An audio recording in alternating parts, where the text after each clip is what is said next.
तो dear students, ancient India के इस क्लास में आपका स्वागत है। हम लोग कल चंद्रगुप्त मौर्य या मौर्य डायनेस्टी शुरू किए थे और उसमें मौर्य वंश से संबंधित इन दो चीज़ों का अध्ययन किया था कि मौर्य वंश के जानकारी के स्रोत क्या क्या हैं और दूसरा ये कि मौर्य कौन थे, यानी जाति के हिसाब से कौन थे। तो कल हम लोगों ने देखा था कि सर्वमान्य मत जो भर करके सामने आया था वो ये कि मौर्य जो है जाति के क्षत्रिय थे। अब इसमें शासक तो बहुत हुए, खासतौर से परवर्ती काल में, लेकिन मुख्य रूप से तीन शासक हम लोग को पढ़ना होता है। उसमें से पहला शासक चंद्रगुप्त मौर्य, दूसरा शासक बिंदुसार और तीसरा शासक अशोक।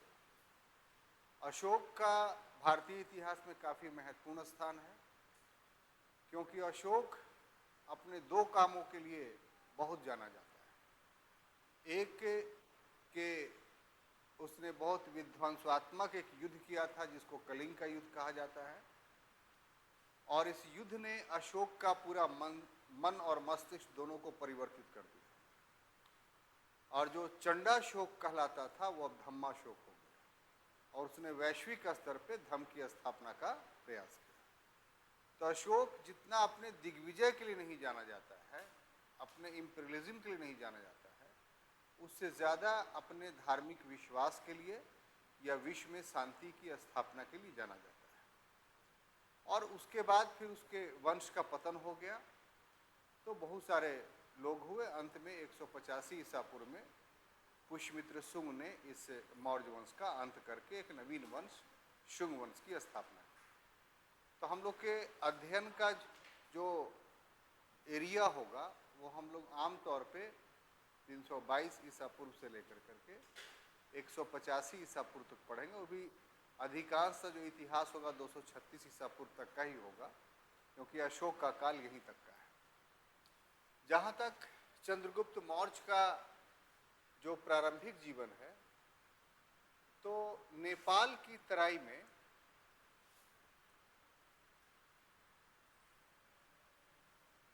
एक स्थान था जिसका नाम था पिपलीवन।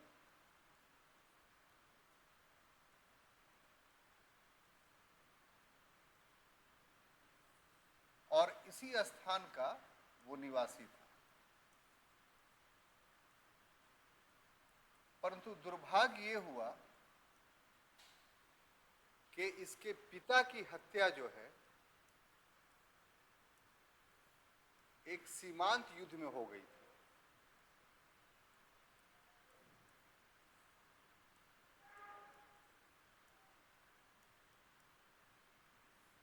और उसके बाद जिस समय इसके पिता की हत्या सीमांत युद्ध में हुआ, उस समय चंद्रगुप्त अपनी माता के गर्भ में था, यानी अभी उसकी पैदाइश नहीं हुई थी।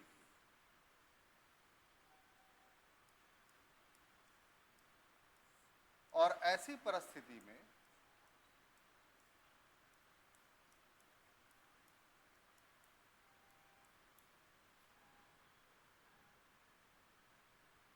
चंद्रगुप्त के मामा ने, मतलब अभी तो चंद्रगुप्त पैदा नहीं हुआ है लेकिन होगा तब, चंद्रगुप्त के मामा ने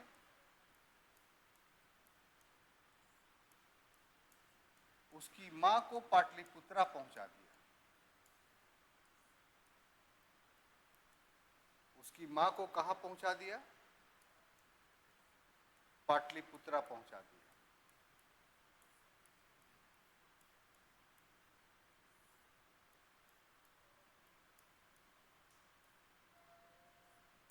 और यही पाटलिपुत्रा में ही उसका जन्म होता है, और जन्म के बाद उसकी मां की भी मृत्यु हो जाती है, तो उसका पालन पोषण एक गौपालक करता है, और यही उसकी वृद्धि होती है। गौपालक अपने पुत्र के समान ही उसको पालता पोसता है, यानी ऐसा नहीं मानता है कि दूसरे का पुत्र है। और एक समय ऐसा आता है कि वो प्रतिभा का बहुत धनी था बचपन से, और बच्चों के साथ जो खेला करता था, तो एक खेल था जिसको बोलते हैं हम लोग राजकीलम। राजकीलम खेल का अर्थ ये होता है, आप लोग भी खेले होंगे, ये चोर सिपाही का खेल देखे हैं ना, तो उसी खेल को राजकीलम के नाम से जाना जाता था। तो इस राजकीलम खेल में वो राजा बनता था। कौन? चंद्रगुप्त। और इसी समय पाटलिपुत्रा में एक घटना घटी थी चाणक्य के साथ, कि चाणक्य यानी विष्णुगुप्त धनानंद के दरबार में आया हुआ था, और वहां ये चाणक्य क्या हुआ, अपमानित हुआ धनानंद के दरबार में। और वहीं इसने प्रण किया, कसम खाई इस बात का कि हम धनानंद की सत्ता जो है वो समाप्त कर देंगे, धनानंद की सत्ता समाप्त कर देंगे। और ये प्रण करके वो निकला ही था महल से। तो ऐसी परिस्थिति में चाणक्य की दृष्टि जो है वो किस पर पड़ गई? चंद्रगुप्त मौर्य पर। और वो बहुत गौर से उसके राजकीलम के खेल को देख रहा था। बहुत उसने अपने ज्ञान के माध्यम से, अपने मनोविज्ञान के माध्यम से, साइकोलॉजी के माध्यम से उसका अध्ययन किया, और चाणक्य इसकी प्रतिभा से बहुत प्रभावित हुआ।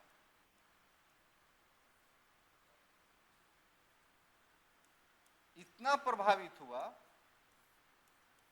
कि इसको लगा कि हमें जो नंद वंश का समापन करना है, तो उसके लिए हमें किसी योग राजा की आवश्यकता है, और योग राजा ऐसा हो जो मेरे मनोनुकूल हो, योग्यता उसकी हो, नीति हमारी हो।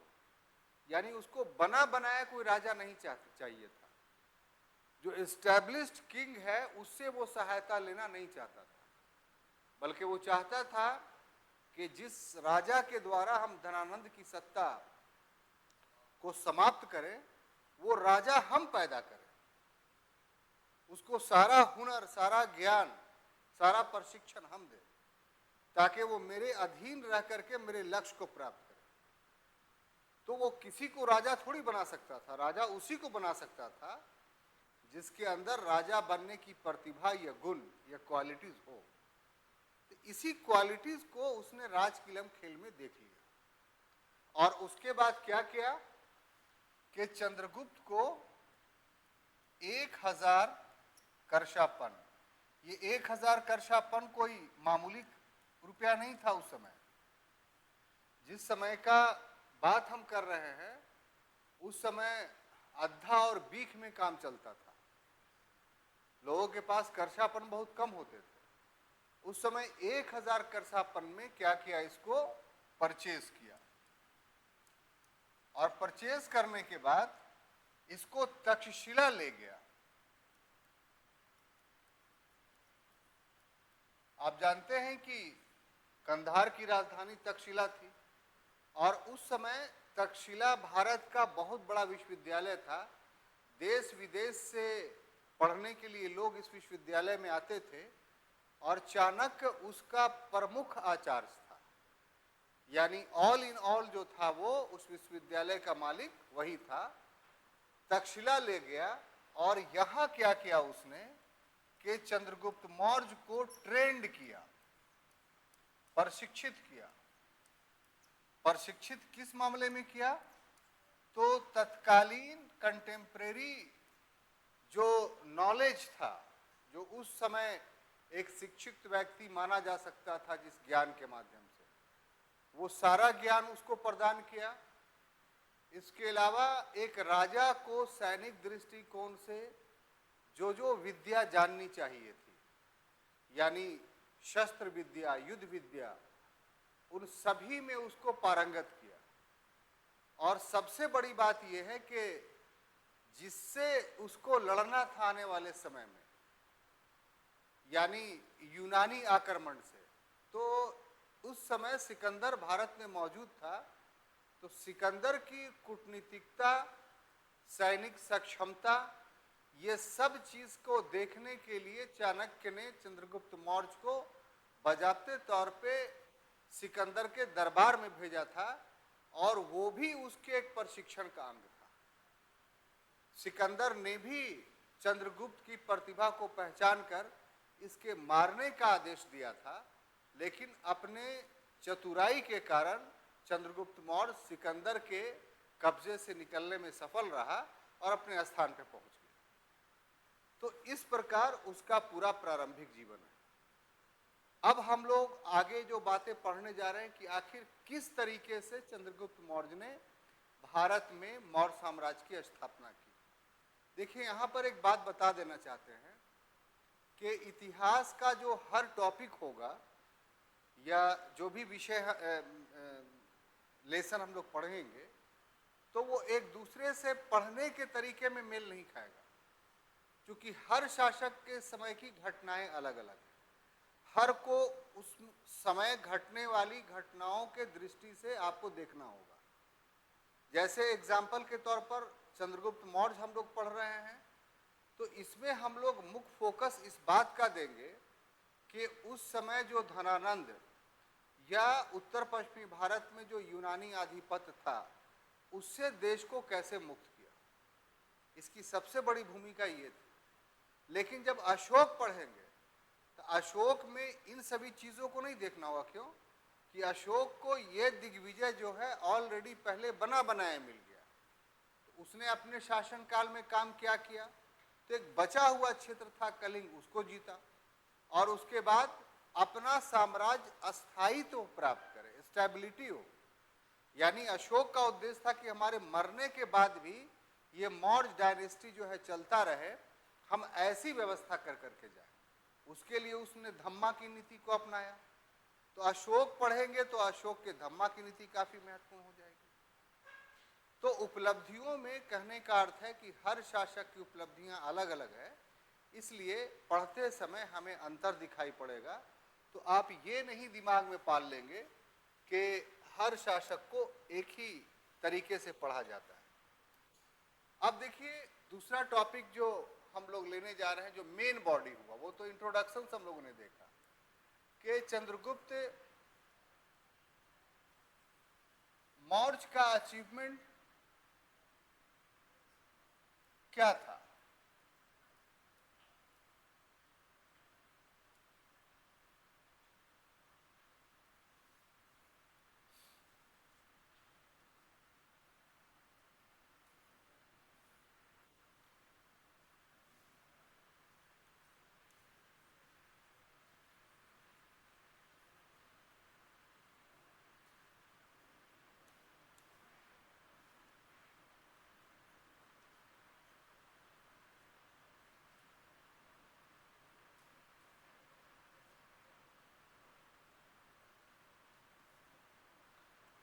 तो अगर चंद्रगुप्त मौर्य की उपलब्धि की हम बात करें तो इतिहास से और भी बहुत सारी चीज है, लेकिन मुख्य रूप से भारतीय इतिहास में चंद्रगुप्त मौर्य अपने दो उपलब्धियों के लिए जाना जाता है।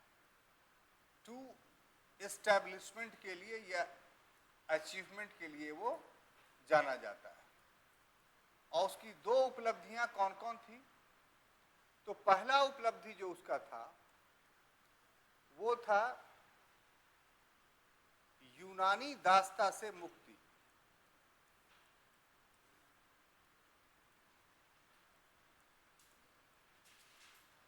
यूनानी दासता से मुक्ति, ये पहला उसका अचीवमेंट माना जाता है। और दूसरा था धनानंद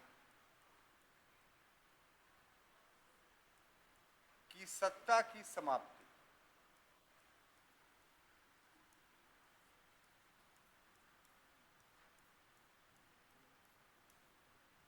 अब यहां पर कुछ चीज को स्पष्ट करना जरूरी है। हमने कहा कि उसकी दो उपलब्धियां थी। एक उपलब्धि तो ये कि यूनानी दास्ता से मुक्ति। यूनानी दास्ता से मुक्ति बोल करके अगर समझा नहीं जाए तो एक भ्रम, एक कंफ्यूजन हमेशा स्टडी में रह जाएगा। तो पहले उसको हम क्लियर कर दें, तब क्रमवार जो है सीरियली हम उसकी उपलब्धियों का विश्लेषण करेंगे। देखिए, यहां पर यूनान के कॉन्टेक्स्ट में दो बातें हैं चंद्रगुप्त मौर्य के संबंध में। एक बात तो यह है कि सिकंदर के जाने के बाद उसके उत्तराधिकारी भारत के कुछ क्षेत्रों में, खासतौर से पंजाब और सिंध के क्षेत्र में मौजूद थे। यानी सिकंदर चला गया था, यूनानी सत्ता नहीं गई थी बाहर से। तो एक प्रकार से भारत का उत्तर पश्चिमी भाग यूनानी दास्ता में जकड़ा हुआ था। तो एक दास्ता तो ये थी जिस दास्ता से चंद्रगुप्त मौर्य ने मुक्त किया भारत को। लोग, इसका मतलब ये नहीं हुआ कि यूनानी प्रभाव समाप्त हो गया, क्योंकि जो बेबीलोन का शासक था, मध्य एशिया का शासक था, वो सिकंदर का उत्तराधिकारी था सेल्यूकस।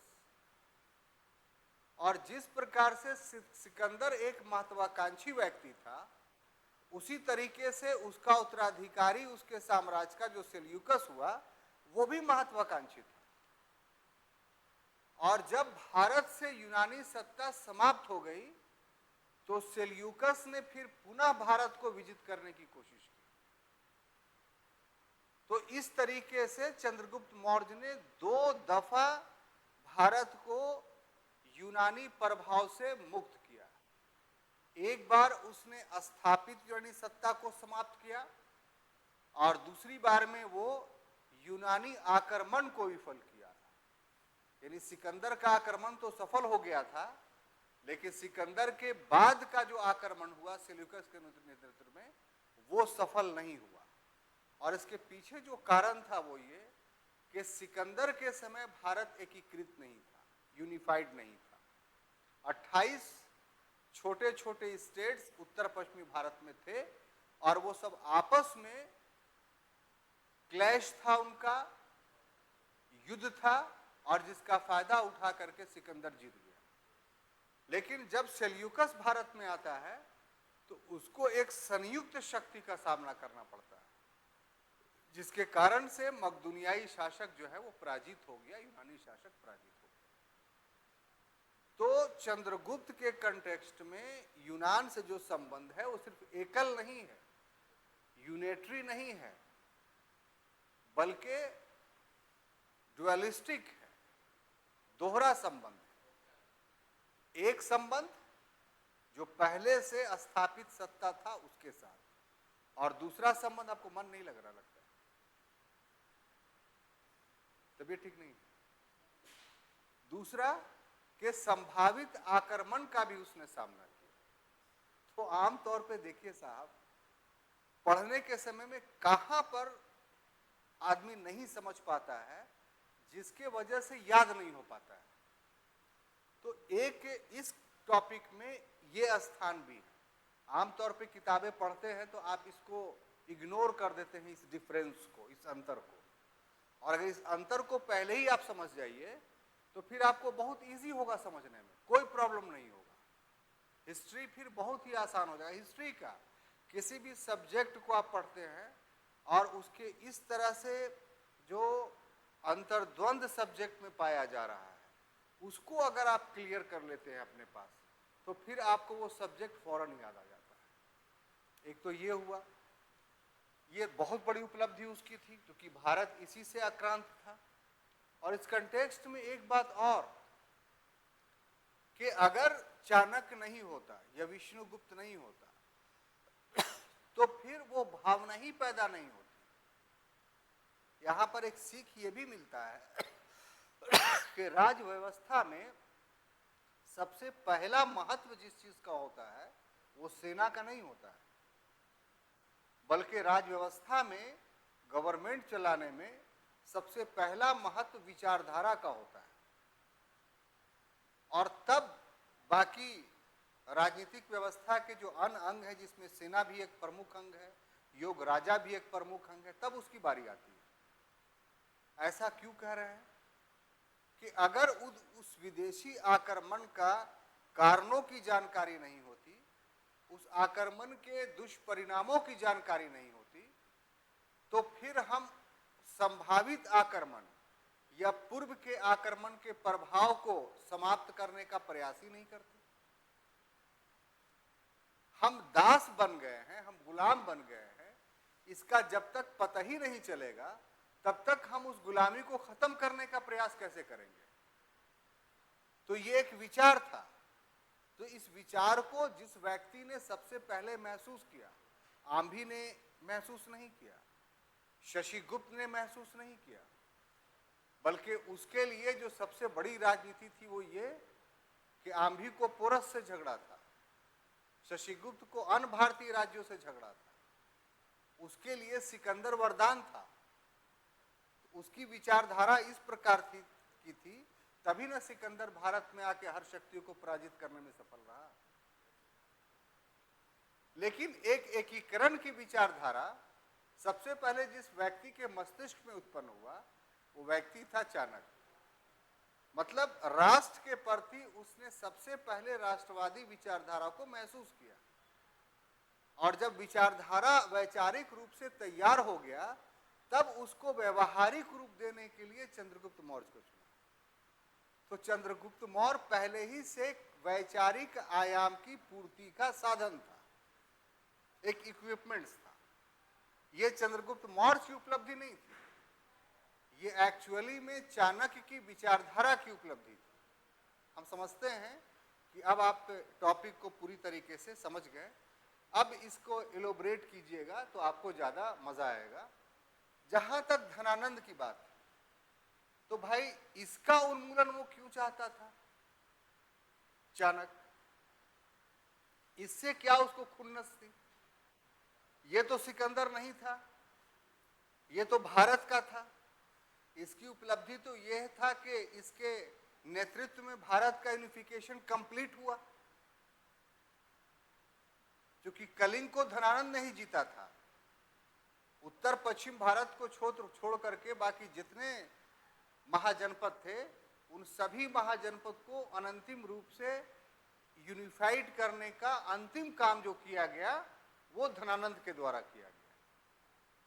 तो आप भी तो यही चाह रहे थे कि भारत राजनीतिक रूप से एकीकृत हो, जो उत्तर पश्चिम में नहीं था, जिसे खामियाजा भुगतना पड़ा। तो ये तो आप ही के विचारधारा का काम धनानंद किया था, तो फिर चाणक्य धनानंद का विरोधी क्यों हो गया? बोलिए।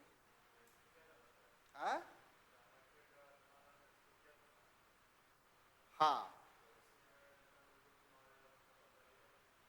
ठीक है, ये भी एक है कि भरे दरबार में जो उसको सम्मान देना चाहिए था नहीं मिला, इस कारण से। तो देखिए ये मामला व्यक्तिगत हो गया, ये मामला व्यक्तिगत हो गया। और राज्य व्यवस्था में व्यक्तिगत मामला भी प्रभाव रखता है, लेकिन इतना प्रभाव नहीं रखता है कि उससे कोई बहुत बड़ा क्रांतिकारी परिवर्तन हो जाए। इस कारण के अलावा एक और बहुत बड़ा जो कारण था, उसके लिए धनानंद का शासन समाप्त होना अनिवार्य था, जरूरी था। अगर नहीं धनानंद का शासन समाप्त किया जाता तो फिर शासन का जो उद्देश्य होता है वही समाप्त हो जाता।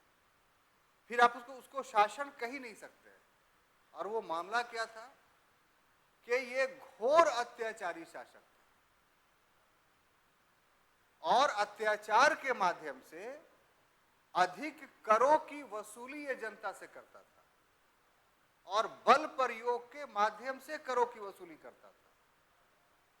देखिए, राज कर की वसूली करता है तो गलत नहीं करता है। राज कोई कारखाना नहीं है, राज की कोई कमाई नहीं होती है।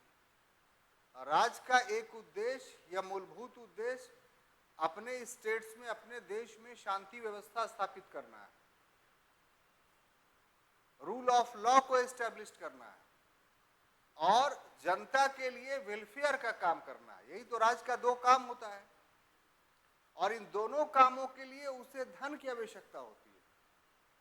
तो पॉलिटी का, राज व्यवस्था का ये नियम है कि उस धन की प्राप्ति वो उसी जनता से करती है जिस जनता के लिए ये सुविधाएं वो देती है। तो कर का लगाया जाना राज का अधिकार है, लेकिन वो कर एप्रोप्रिएट होना चाहिए, युक्ति युक्त होना चाहिए। यहां पर एप्रोप्रिएट और युक्ति युक्त का अर्थ क्या है वो समझिए कि जितना राज को जरूरी है उतना ही, और जितना जनता देने में सक्षम है उतना ही। ये एप्रोप्रिएशन है, ये युक्तिकरण है। तो इस राज व्यवस्था के, पॉलिटी के इस नियम को धनानंद लागू नहीं कर रहा था, बल्कि जनता जितना भी कमाती थी उन सभी को एक प्रकार से लूट लेता था। वो शासक नहीं था बल्कि लुटेरा था, और उसके बल पर जो है वो अकूत संपत्ति इकट्ठा किए हुए था। और बताया जाता है, हिस्टोरियन कहते हैं ये, कि गंगा नदी जहां पर बहती है उसके नीचे उसने सुरंग बना रखा था। एक तहखाना था, पूरा शहर ही था, और उसी में वो सारे धन को जो है वो रखा करता था, अपने महल में भी नहीं रखता था। तो ऐसे अत्याचारी शासन का, ऐसे एक्सप्लॉइटरी गवर्नमेंट का, शोषणात्मक शासन का रहना जनता के हित में नहीं था। तो एक वैचारिक आयाम ये भी बना कि इस तरह के शासन को समाप्त करना भी जरूरी है। तो ये दो उपलब्धियां उसकी काफी महत्वपूर्ण हैं। हम समझते हैं कि चंद्रगुप्त के मौर्य के समय जो समस्या थी उस समस्या को आप अच्छे तरीके से समझ गए, और चंद्रगुप्त मौर्य ने बहुत सफलतापूर्वक, सक्सेसफुली इस समस्या का समाधान किया। उसको अब हम लोग समझने जा रहे हैं। क्लियर? बोलिए ना हाँ या ना। तो अब देखिए, बिंदुवार हम इसको समझेंगे। यहां पर एक समस्या ये है कि पहला काम किसको किया जाए, माना जाए। बहुत सारी उपलब्धियां थी, सबसे फर्स्ट काम क्या किया उसने? तो इसके बारे में परिशिष्ट पर्वन, जो एक बौद्ध ग्रंथ है, वो हमें सहायता देता है। और इस परिशिष्ट पर्वन से ये पता चलता है कि उसने उत्तर पश्चिम, हम बहुत आसान करके आपको पढ़ा रहे हैं कि समझ में भी आपको आ जाए और याद भी हो जाए। उत्तर पश्चिमी क्षेत्र की विजय। ठीक है, अगर आप बहुत इंटरेस्ट लेके पढ़ते हैं, लगाव लेके पढ़ते हैं, तो हम नहीं समझते हैं कि आपको इस टॉपिक को या किसी भी टॉपिक को समझने में कोई दिक्कत होगा। उत्तर पश्चिमी क्षेत्र का क्या अर्थ है? तो उस समय के कंटेक्स्ट में अगर देखा जाए तो इसमें दो क्षेत्र को आप ले सकते हैं, एक सिंध को और एक पंजाब को।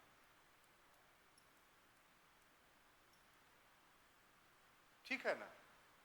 तो आज जो जैसा है एग्जैक्ट उस समय रहा होगा ऐसी बात नहीं है, थोड़ा क्षेत्र कम बेश हो सकता है, इसलिए कि उस समय का कोई डिमार्केशंस नहीं था। हम लोग आज के कंटेक्स्ट में उस क्षेत्र पर जो अधिकार था उस आधार पर बात कर रहे हैं। तो इस समय जो यूनानी प्रांतपति, जिसको क्षत्रप कहते हैं, तो दो क्षत्रपों के अधीन था ये। कितना? क्षत्रप समझ रहे हैं ना? हम आपको आसान करने के लिए लिख देते हैं गवर्नर। जो आज का गवर्नर होता है वही उस समय क्षत्रप के नाम से जाना जाता था। एक का नाम था फिलिप सेकंड। ये फिलिप सेकंड वो नहीं है जो सिकंदर का पिता का भी नाम था। ये भारत में सिकंदर का क्षत्रप का नाम है, ठीक है, बाप का नाम नहीं है उसका। और एक जो था उसका नाम था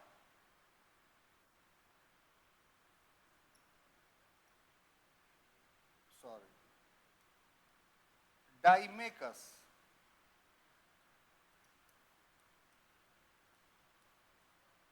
ठीक है, तो जब बना शासक 322 ईसा पूर्व में चंद्रगुप्त मौर्य, ठीक है, तो 322 से लेकर के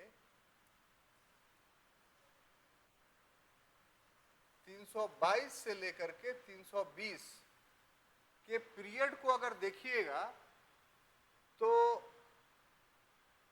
इन क्षत्रपों के विरुद्ध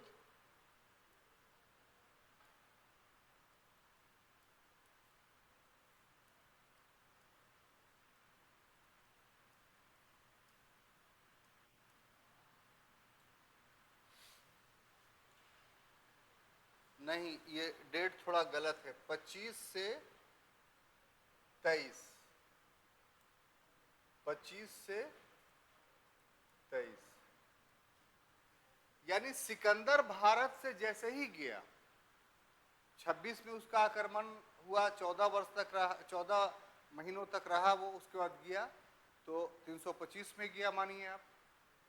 तो 325 से लेकर के 23 तक जो दो क्षत्रप उसके थे, या और भी बहुत सारे प्रिंसिपैलिटीज थे उसके, ये दो नाम इंपॉर्टेंस मिलते हैं। तो इन क्षत्रपों के विरुद्ध जो है वो विद्रोह हो गया, यानी जो पूर्व के शासक थे उन लोगों ने, जो छोटे छोटे सरदार थे, उन लोगों ने इन क्षत्रपों पर आक्रमण करना शुरू किया। जनता ने भी उसका साथ दिया। ऐसी परिस्थिति में इस विद्रोह से क्या हुआ कि जो यूनानी क्षत्रप थे, जो यूनानी क्षत्रप थे यानी गवर्नर थे, काफी कमजोर हो गए। युद्ध जो है वो आदमी को बलवान नहीं बनाता है। युद्ध अगर आप लड़ रहे हैं और फौरन जीत गए तो आपकी शक्ति में वृद्धि होती है, लेकिन बराबर आप युद्ध आप पर थोपा जाता है और आप युद्ध लड़ते रहते हैं तो उससे सैनिक शक्ति कमजोर होती है। यह युद्ध शास्त्र का एक नियम है।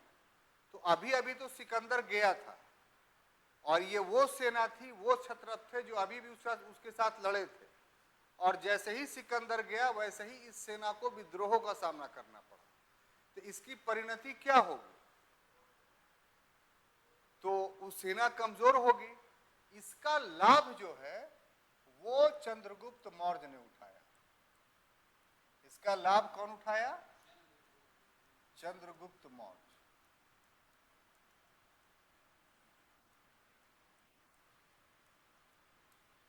और क्या लाभ उठाया कि 317 ईस्वी में 317 सॉरी ईस्वी कैसे बोलेंगे, ईसा पूर्व में, ठीक है, ये ईसा पूर्व की बात है।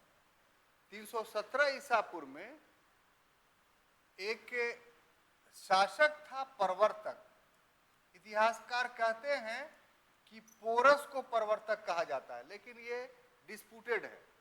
लेकिन नीचे वाला एग्जाम आप दीजिएगा ना तो मान लेता है पोरस, लेकिन जब सिविल सर्विस की तैयारी कीजिएगा तो उसमें इसको पोरस नहीं मानता है, माने चूंकि विवादित है, कोई एग्जैक्ट प्रमाण नहीं मिला है। एक इतिहासकार ने कह दिया कि प्रवर्तक ही पोरस था, तो नीचे वाले एग्जाम में लोग मान लेते हैं, तो आपको हम बता दे रहे हैं।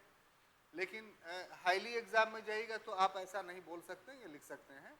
दोनों दृष्टिकोण से आप, इसने क्या किया कि सहयोग किया। किसका सहयोग किया? तो चंद्रगुप्त मौर्य का।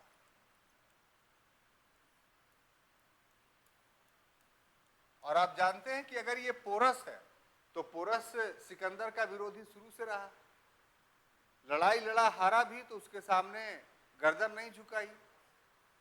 तो इसलिए वो तो स्वाभाविक सी बात है कि साथ देता। और इसके सहयोग से क्या किया कि उत्तर पश्चिम का जो क्षेत्र था, उत्तर पश्चिम क्षेत्र को, पश्चिम क्षेत्र को मकदूनिया या यूनानी प्रभाव से, या कह लीजिए ज्यादा एप्रोप्रिएट होगा, यूनानी शासन से मुक्त किया। यूनानी शासन से क्या किया? मुक्त किया। तो ये उसकी पहली उपलब्धि थी। ठीक है, अब हम लोग इसकी दूसरी उपलब्धि पे आते हैं। देखिए,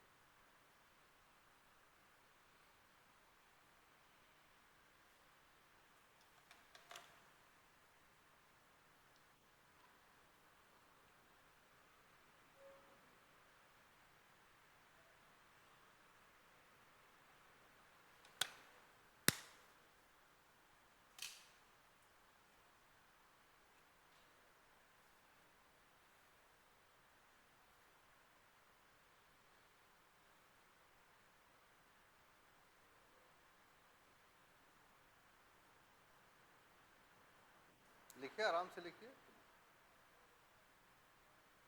हो गया? यूनानी शासन से मुक्त किया।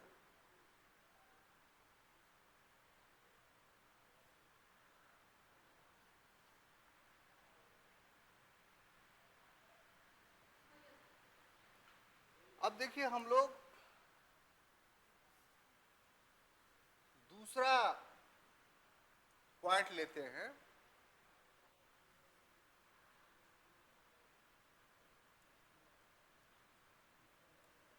धनानंद की पराजय।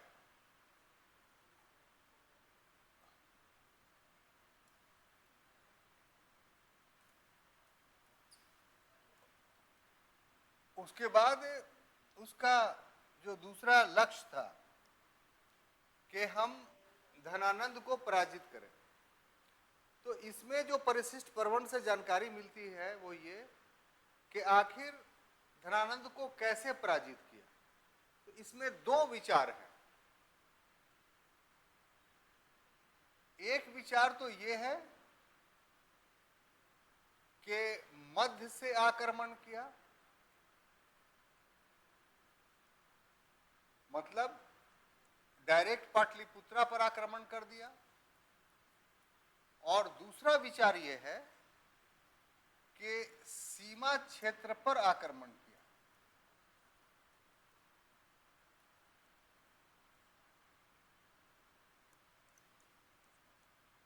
अब ये दोनों में कौन सही है?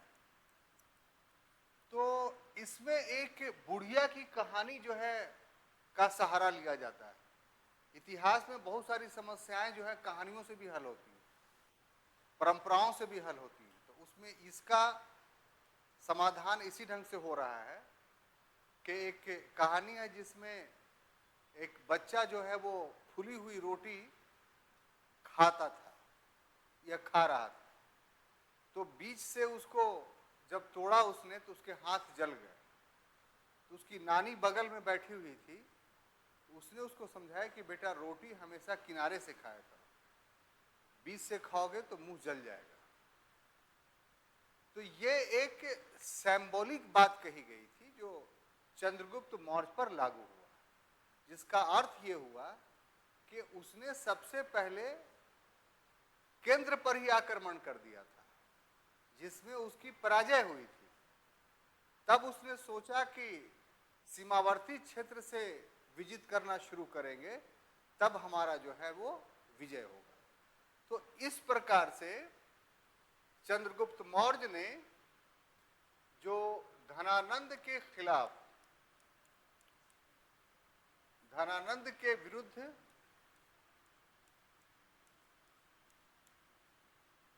अपना विजय अभियान शुरू किया,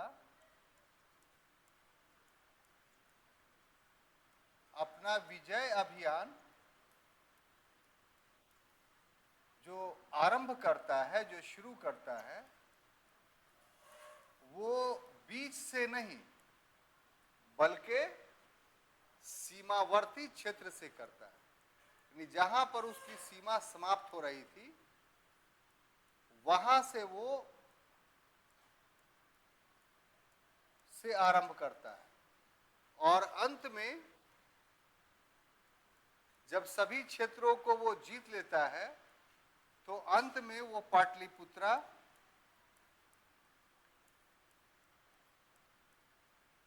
की विजय करता है।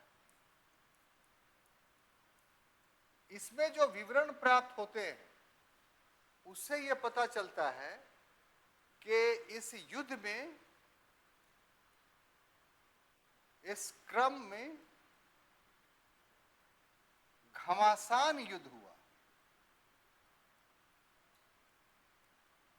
यह कोई सामान्य युद्ध नहीं था और इस घमासान युद्ध में लाखों लोग हताहत हुए, यानी मारे गए। लाखों लोग क्या हुए? हताहत हुए यानी मारे गए। और अंत में क्या हुआ? तो धनानंद की भी हत्या कर दी गई।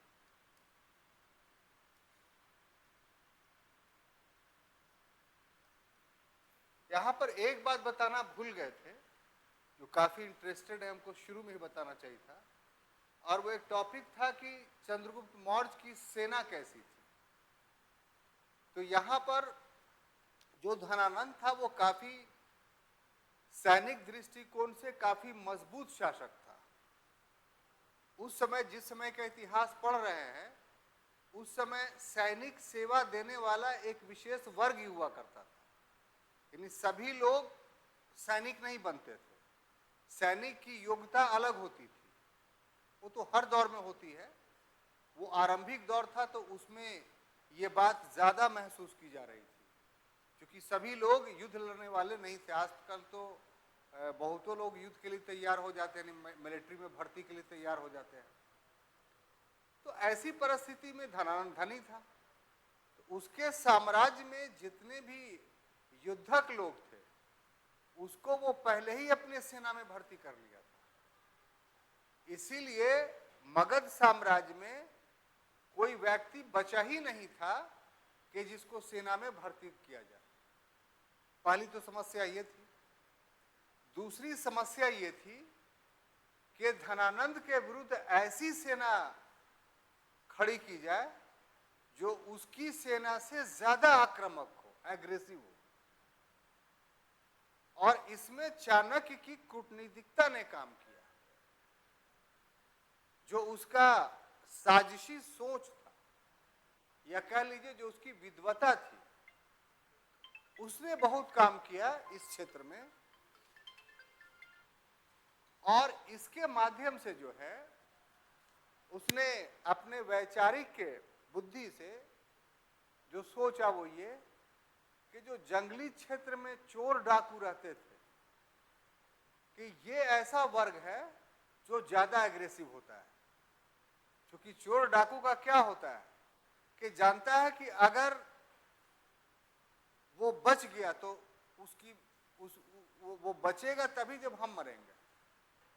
तो अपने जीवन के लिए उसकी ये नीति रहती है कि हम सामने वाले को मार दें, यानी उसे हत्या करने में थोड़ा सा भी संकोच नहीं होता है, निर्दयीपन होता है उसमें, थोड़े से पैसा के लिए किसी की जान ले लेना। और दूसरा कि मलेच्छों को उसने शामिल किया।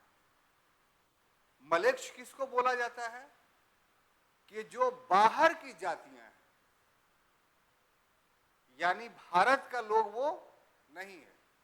तो बॉर्डरिंग एरिया में बहुत सारे ऐसे, खास तौर से उत्तर पश्चिमी सीमा क्षेत्र के इस तरफ बहुत सारे जातियां ऐसे थी जो मलेच्छ थी। और तीसरा कि शस्त्रोपजीवी वर्ग हुआ करता था, जिसको आप सिंपल भाषा में कहें तो मिलिट्री क्लास।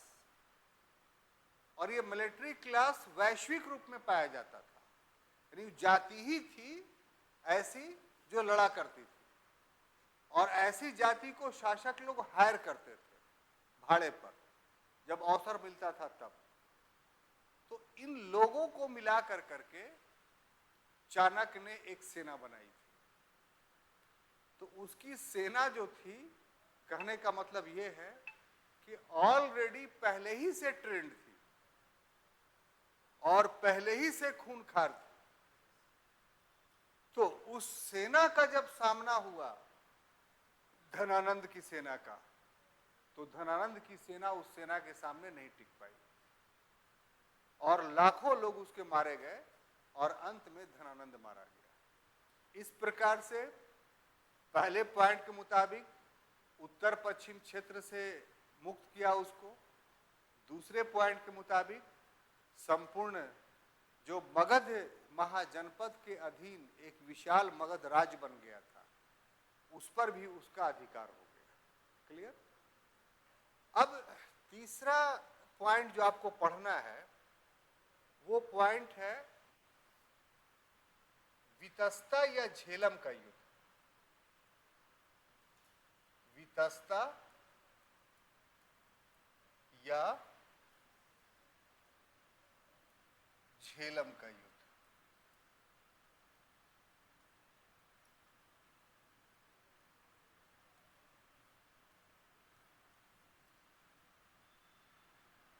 ठीक है, आप पहले ही पढ़ चुके हैं कि यह सिंध की सहायक नदी है। सिंधु नदी में 5 सहायक नदियां आकर के मिलती हैं।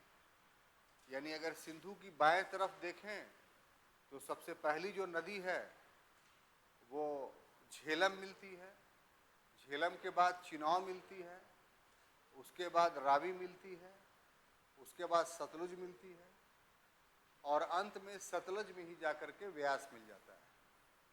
तो ये पांचों नदियां के आधुनिक नाम हमने लिया। अगर पुराना नाम है तो पुराना नाम झेलम का वितस्ता है। तो हम लोग वितस्ता या झेलम दोनों नाम यहां पर इस्तेमाल कर रहे हैं। ये युद्ध हुआ था कब? तो ये युद्ध हुआ था 305 ईसा पूर्व में। और ये किसके किसके बीच हुआ था? तो ये युद्ध हुआ था सेल्यूकस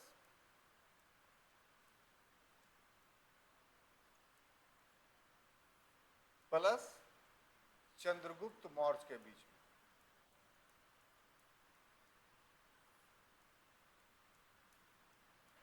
अब आइए कि सेल्यूकस था कौन? तो सेल्यूकस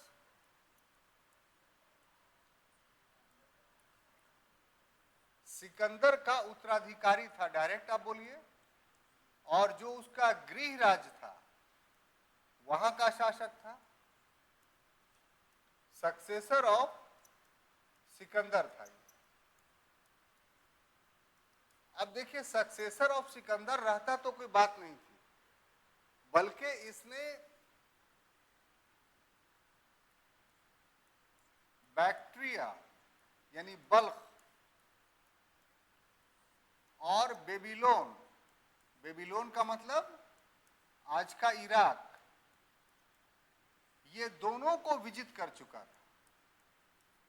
और इस विजय से जो सेल्यूकस की महत्वाकांक्षा थी, इस विजय से सेल्यूकस की का जो एम्बिशंस था यानी महत्वाकांक्षा थी, वो काफी बढ़ गया। ठीक है, और इसी महत्वाकांक्षा के कारण उसने 305 ईसा पूर्व में भारत पर आक्रमण कर दिया। यानी वो भी सिकंदर सानी बनना चाहता था, यानी द्वितीय सिकंदर बनना चाहता था। और जब भारत पर आक्रमण किया तो सिकंदर और सेल्यूकस के आक्रमण में एक डिफरेंस है। क्या डिफरेंस है? कि सिकंदर के समय उत्तर पश्चिमी भारत विखंडित था, टूटा हुआ था, 28 भागों में बटा हुआ था और ये सारे भाग आपस में लड़ रहे थे। लेकिन इस समय उत्तर पश्चिम भारत यूनिफाइड था, एकीकृत था। और उस एकीकृत भाग का जो राजा था वो हर दृष्टिकोण से शक्तिशाली था। यानी कौन? चंद्रगुप्त मौर्य। तो इस कारण से इस भारत पर आक्रमण में सेल्यूकस को क्या हुआ साहब? वेरी गुड, पराजय का सामना करना पड़ा। तो इस प्रकार चंद्रगुप्त मौर्य ने जो सिकंदर का आक्रमण था उसका बदला ले लिया सेल्यूकस को पराजित करने के बाद। अब इससे एक घटना और जुड़ी हुई है, वो घटना थोड़ा आपको बता दूं मैं।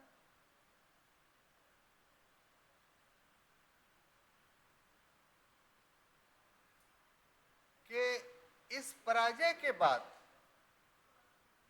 और हो गया,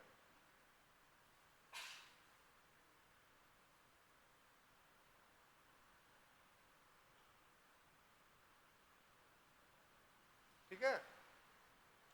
अब देखिए, इस पराजय के बाद दोनों के मध्य संधि होती है। दोनों के मध्य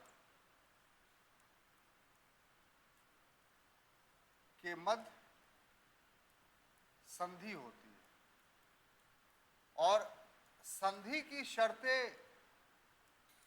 जब आप देखिएगा तो आपको पता चलेगा ये भारत का प्रथम राजनयिक एग्रीमेंट माना जा सकता है। इस संधि माने समझौता, एग्रीमेंट। पंचायत में तो कोई विवाद है उसमें फैसला होता है, वो दूसरा चीज हो गया। संधि का मतलब दो पक्षों के बीच किसी विषय पर जो है वो एग्रीमेंट जब हो तो उसको हम लोग संधि, एग्रीमेंट के नाम से जानते हैं। सबसे जी आ रहा है भाई, ठीक है, आ रहा है। जो जो संधि में थी सारी बातें बता दे रहे हैं। अब आपको कौन अच्छा लगेगा वो अपना रख लीजिएगा, ठीक। हाँ हाँ, बोलिए ना, बोलिए, हम सुन रहे हैं। Very good.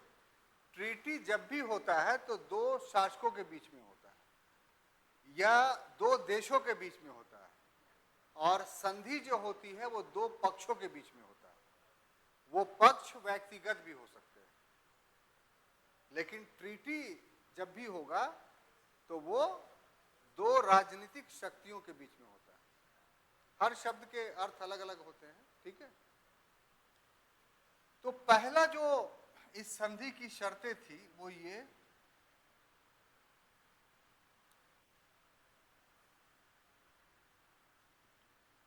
कि सेल्यूकस ने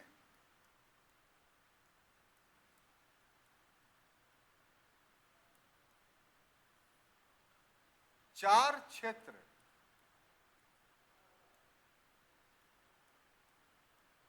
चंद्रगुप्त को दे दिए, यानी चंद्रगुप्त मौर्य को दे दिए।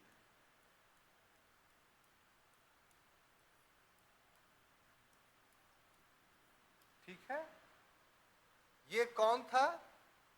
तो पहला था एरिया, दूसरा था अराकोसिया,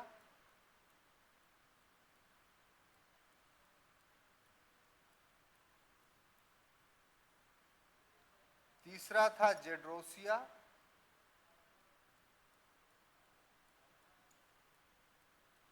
और चौथा था पेरीपेमिसदाई। पेरीपेमिसदाई।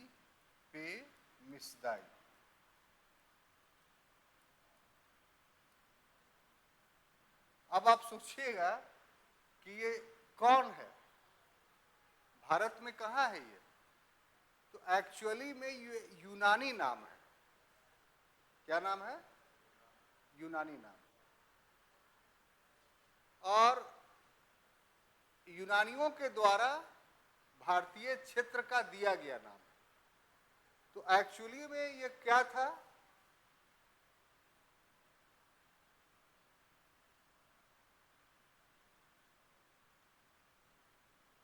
ये तो कंधार था, ये बलूचिस्तान था,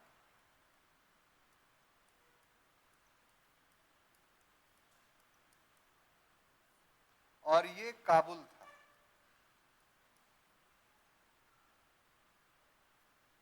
एरिया का क्या था इसका भूल रहे हैं,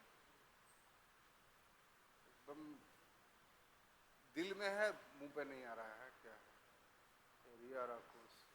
अराकान नहीं, नहीं, हेरात। हेरात शहर अफगानिस्तान में है, ठीक है।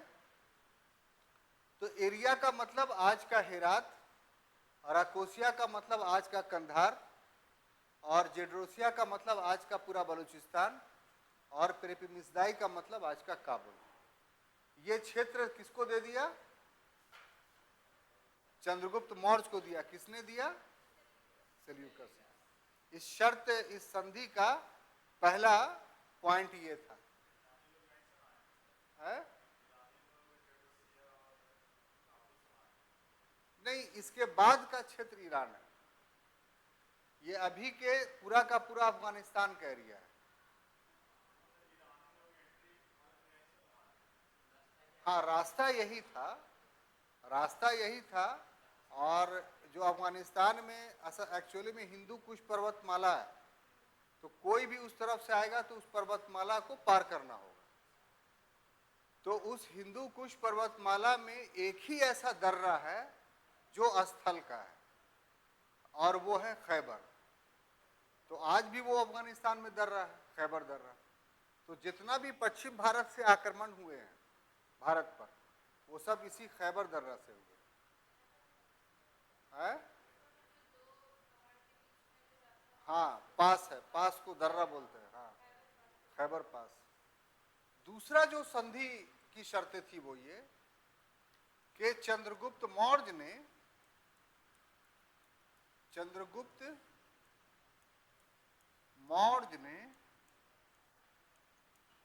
500 हाथी,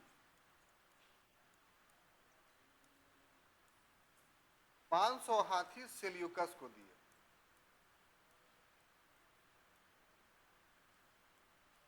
सेल्यूकस को दिए।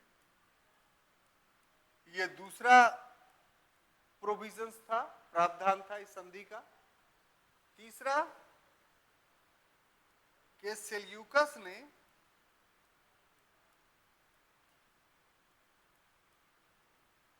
अपनी पुत्री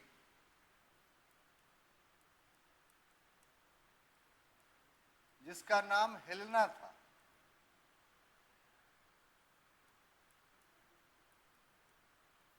का विवाह चंद्रगुप्त मौर्य से कर दिया।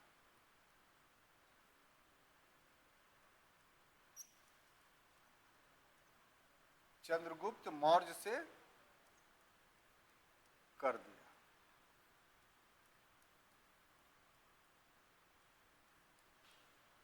और अंतिम प्रावधान जो था इसमें कि सेल्यूकस ने मेगास्थनीज को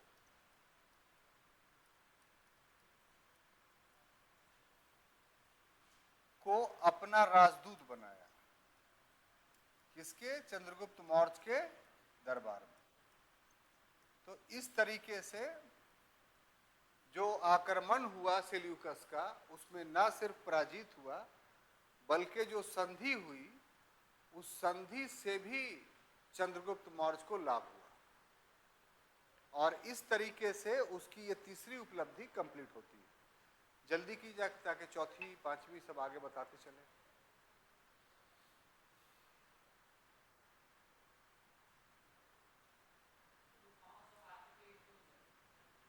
देखिए, उस समय का जो युद्ध होता था, युद्ध में हाथी का बहुत महत्व था।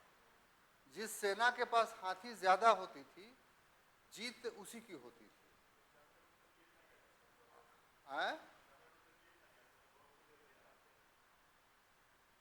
बाकी तीनों 4 प्रोविजन में से तो तीनों प्रोविजन जो था वो इसके फेवर में था। अब जब ससुर जी मांग रहे हैं तो वो काहे के लिए कि हम अपना इधर अब नहीं आवेंगे, अब दूसरे क्षेत्र में अपना साम्राज्य विस्तार करेंगे। तो आपके ससुर हम ये हैं, आप चाहते हैं कि हम हार जाएं दूसरों से, तो नहीं, तो ठीक है इतना सहयोग कीजिए। वो इतना बड़ा एरिया दे दिया, पूरा अफगानिस्तान दे दिया, ये कम बड़ी बात है।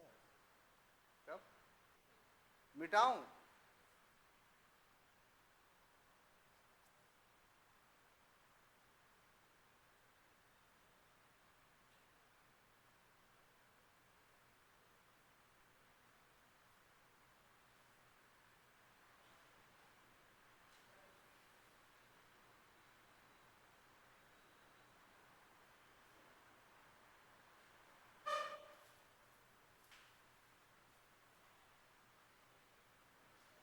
आइए जाइए, हो गया।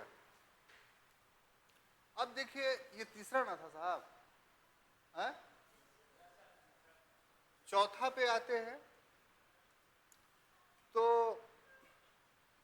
दक्षिण विजय।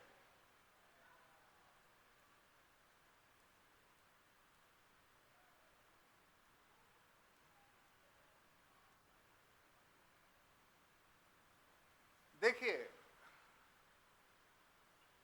धनानंद का राज दक्षिण में नहीं था। 16 महाजनपद में जो दक्षिण में एकमात्र महाजनपद था वो अशमक था, और अशमक की स्थिति कहां तक थी? महाराष्ट्र तक। अभी के समय में महाराष्ट्र जो है उसी को आप मान के चलिए।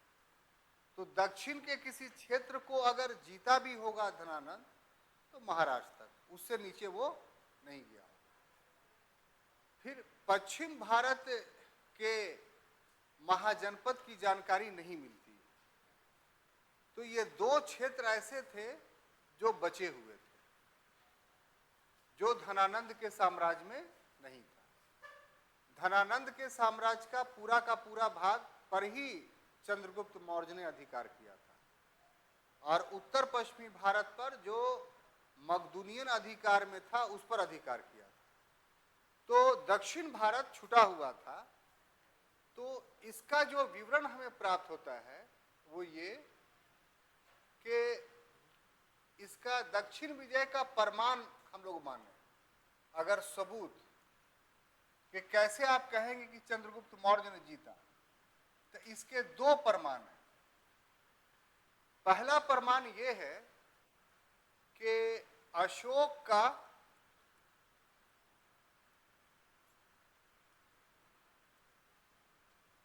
तेरहवां शिलालेख,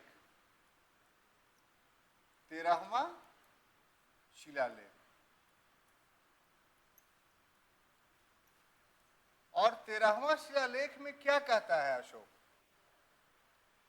कि अपने निकटवर्ती क्षेत्रों का वर्णन करता है। निकटवर्ती क्षेत्र जो उसके साम्राज्य में नहीं थे, जो उसके साम्राज्य में नहीं थे, है ना, साम्राज्य में नहीं थे। तो कौन नहीं थे?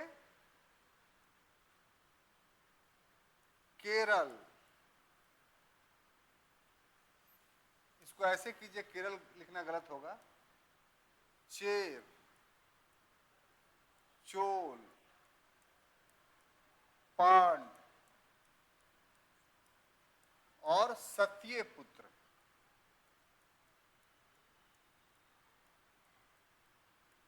तो 13वें शिलालेख में अशोक ये कहता है कि ये क्षेत्र जो है वो हमारे सीमा में नहीं है। यानी आज का केरला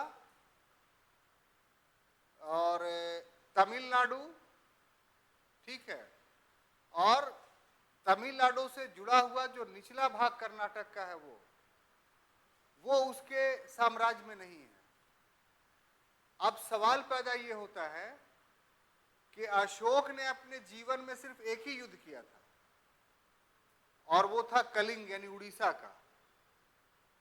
तो इसका मतलब ये हुआ कि तमिलनाडु से ऊपर का जो भाग है, जो आज का महाराष्ट्र, मध्य प्रदेश, आंध्र प्रदेश और कर्नाटक का ऊपरी भाग है, तो वो इसके पहले विजित किया जा चुका था।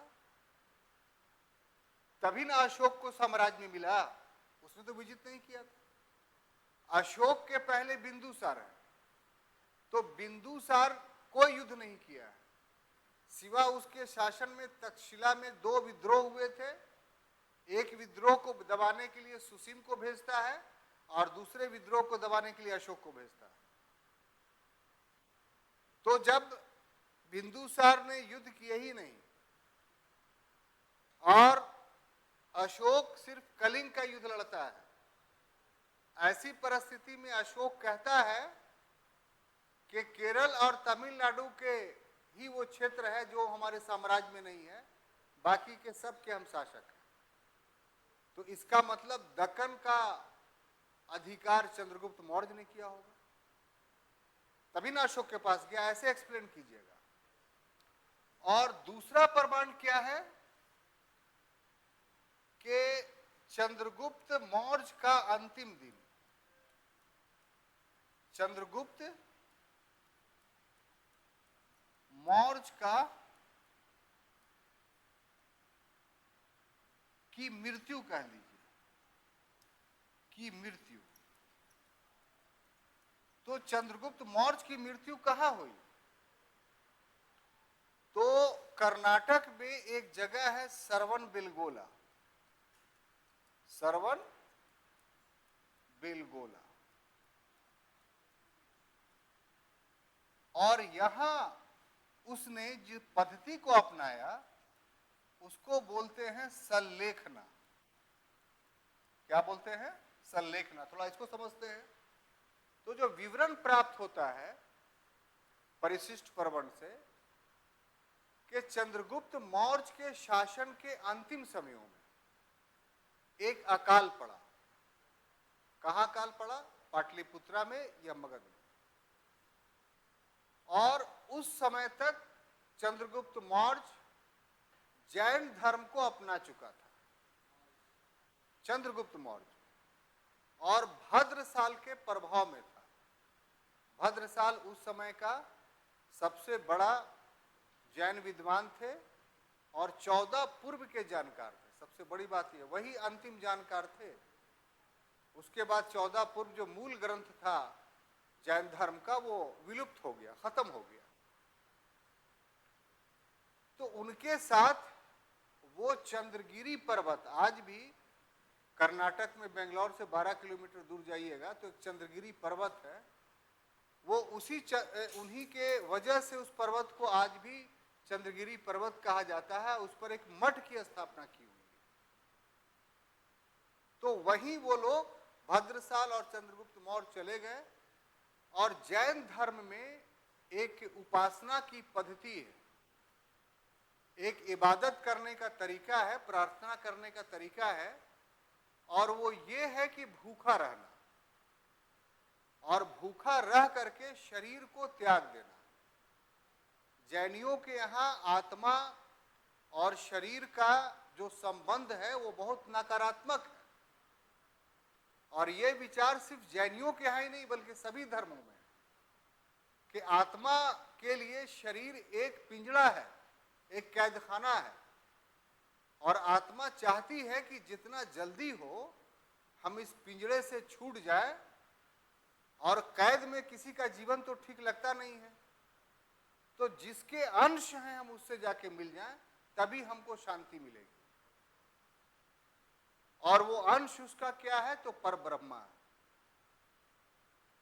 तो जैनी लोग इसको नहीं मानते हैं, परब्रह्मा के कंसेप्ट को, चूंकि पहले ही पढ़ा चुके हैं कि वो लोग अनीश्वरवादी थे। लेकिन वो फिर एक लंबी बहस चल जाएगी, उस पर हम नहीं पढ़ना चाहते, और मेरा लेक्चर्स गलत नहीं, इसलिए हम पहले एक्सेप्ट कर ले रहे हैं कि वो लोग अनीश्वरवादी थे। लेकिन इतना सत्य है कि वो लोग भी प्राण त्याग करने को अच्छा मानते थे, और इसी को मानते थे कि उन्हें निर्वाण प्राप्त हो गया, यानी मुक्ति मिल गई। तो इस तरीके से उपवास रख करके मृत्यु को प्राप्त करना एक इबादत थी जैनियों के यहाँ, वही इबादत किया चंद्रगुप्त मौर्य ने और उसको सल्लेखना के नाम से जाना जाता है। तो इन दो घटनाओं से ये प्रमाणित होता है कि चंद्रगुप्त मौर्य के साम्राज्य में दक्षिण भारत भी शामिल था, दक्कन ट्रैप भी शामिल था और इसीलिए अपने राज्य के अंतिम बिंदु पर जाकर के उसने अपना प्राण त्याग किया। ठीक है, अब देखिए अगला टॉपिक जो इसके लिए है वो है साहब पश्चिम भारत की विजय। पश्चिम भारत की विजय।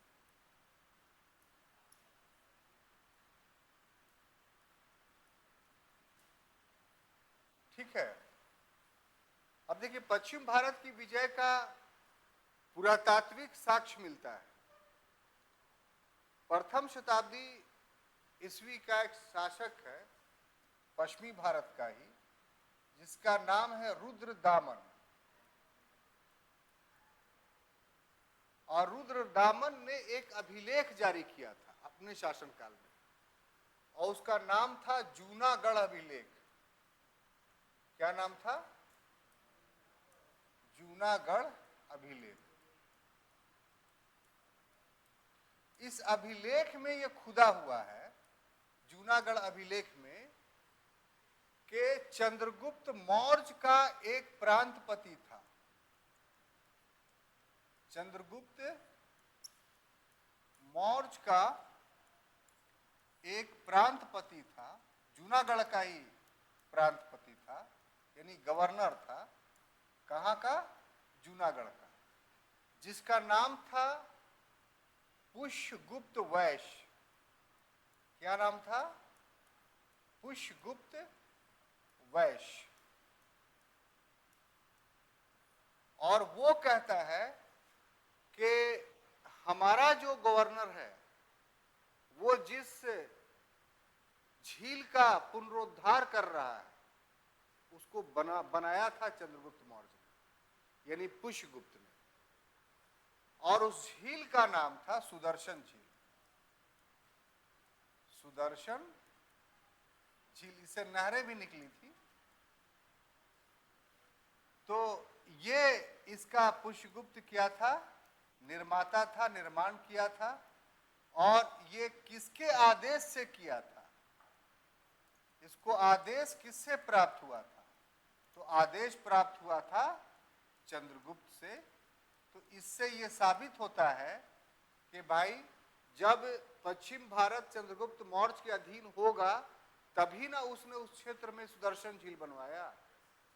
तो इससे ये पता चलता है कि ये क्षेत्र भी उसके अधीन था। तो इसके अलावा उसने एक और टॉपिक आप लिख लीजिए कि प्रशासनिक संगठन। प्रशासनिक संगठन। तो चंद्रगुप्त मौर्य ने न सिर्फ राजनीतिक काम किया बल्कि देश को पहली बार एक कुशल प्रशासनिक ढांचा प्रदान किया, जिसमें केंद्र से लेकर ग्राम तक अधिकारियों का एक लंबा पद सोपान था और वो पूर्ण रूप से सेंट्रलाइज था, यानी केंद्रीकृत था।